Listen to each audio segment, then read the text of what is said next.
네, 지난 5일 경기도 안산에 이어서 어제 통영에서 숨진 사람들도 인터넷 사이트를 통해 만나 극단적인 선택을 한 것으로 보입니다. 경찰이 자살 유해 정보에 대한 단속을 강화하고 있는데 인터넷 등지에서 자살자를 모집하거나 정보를 공유만 해도 처벌받을 수 있습니다. 정영민 기자입니다.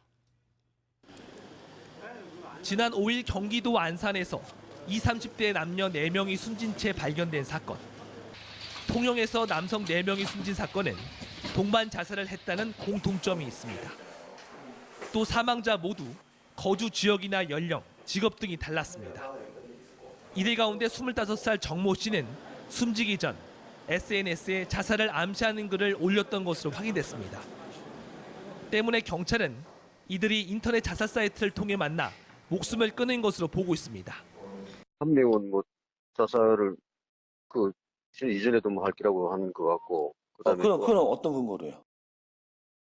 트위터에 올리는 모양도 가족들이 하는 이야기는 실제로 SNS에선 자살자를 모집하거나 자살 방법을 공유하는 글이 올라오기도 하고 동반 자살을 위해 자신의 연락처를 남기기도 합니다. 자살하려고 하는 마음이 있는 사람한테는 그런 정보가 들어오면은 충동적으로 본인도 모방 자살을 할 수 있는 상황이 되는 거거든요. 올해 들어 이달까지 중앙자살예방센터에 신고된 자살 유해 정보는 12,000여 건. 온라인상 유해 정보는 일베 사이트가 4,000여 건으로 가장 심각했고 SNS는 트위터가 2,000여 건으로 가장 많았습니다.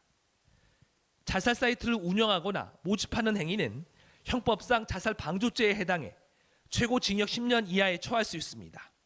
자살을 유도하거나 자살 방법을 알려주는 동영상을 배포하는 등의 행위는 자살 교사 또는 방조 혐의로 형사처벌을 받을 수 있고 1년에 14,000명, 하루 38명이 자살하며 세계 자살률 1위를 기록하고 있는 우리나라. 자살의 경쟁과 소외감 같은 사회적 문제와 관계가 있는 만큼 사회 재반 문제들을 해결하려는 노력들이 우선돼야 한다고 전문가들은 지적합니다. MBC 뉴스 정영민입니다.